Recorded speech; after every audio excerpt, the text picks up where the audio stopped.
Mount Robson. It is one of the most famous and most iconic mountains here in Canada. It's home to hundreds of climbers, thousands of tourists every year.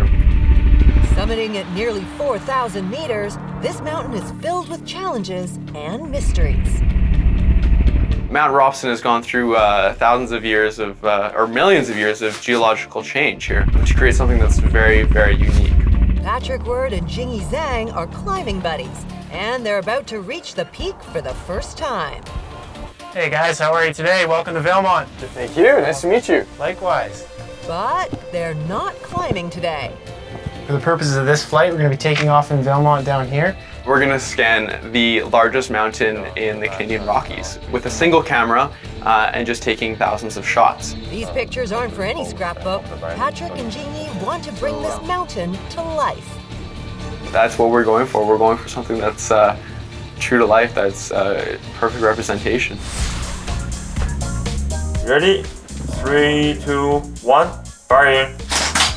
Patrick and Jingyi work together at Corbell 3D, a visual effects startup in Vancouver, BC. We created a structured environment here where we can scan digital doubles for either 3D printing or for visual effects. We can capture numerous images from a 360-degree array around an object and reconstruct a fully textured, so fully color, all the data of a model. Firing. In the case of capturing a human, we take 128 cameras at once. Patrick and Jingyi can then use the images to enter the third dimension. Essentially, it's me in 3D printed form. From there, we can take that 3D data that we collect from the person and print them off into a fully colored 3D printed model of themselves. Now the guys want to take digital doubles to new heights. We're gonna go somewhere a little bit higher, a little bit bigger, a little bit colder. So we need to get all of this from this far. We fly in from the Robson Glacier.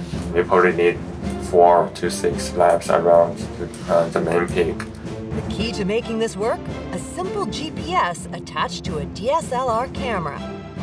This allows us to capture some incredibly high detailed photographs from around the mountain, and the GPS receiver allows us to know where those photographs were taken in the air.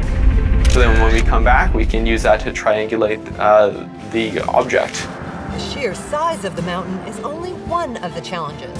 All right, so let's take a look at the weather here for Valemount. Looks like the weather got a little bit worse. 30% chance of rain here. No matter what the weather forecast says, it makes its own weather so high, so we really can't predict it. Too much cloud cover means they won't get a clear shot. And if it rains, they won't be flying tomorrow, period.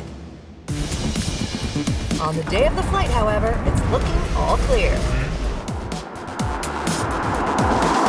Is this the one that we're going to be taking today? So this is the Long Ranger helicopter we're going to be taking out, and we are going to be taking the doors off and get a lot better video quality for you guys. The chopper climbs to 3,000 meters. Patrick and Jingyi get a clear view of Robson's Glacier. I'm like perfectly clear right now. The stunning emerald-colored Berg Lake. Like seriously, this is incredible. And just above the clouds, the majestic peak. Look at that peak. Look at that. After 4 laps of the mountain, the guys are satisfied. We got really lucky with no cloud coverage on the top there. We circled it a couple times. How many shots did we get just of the peak itself? 600 pictures. Question is, will the images add up to a mountain?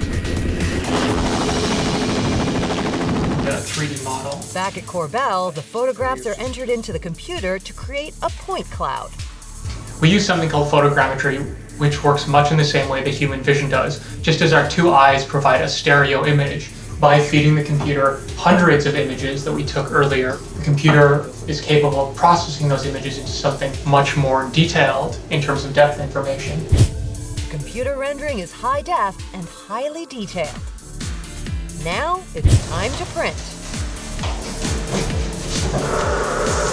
When the non-mountain material is brushed away, a liquid glue brings out the colors. Oh my God. We have a match. It's a very famous mountain. It also has its share of hazards. So what this data can be used for is just mapping those geological dangers, which could be theoretically analyzed by a geologist. We may not be able to move mountains, at least not yet, but with some 3D tech and a pocket full of patience, the folks at Korbel have found a way to create them. One snapshot at a time.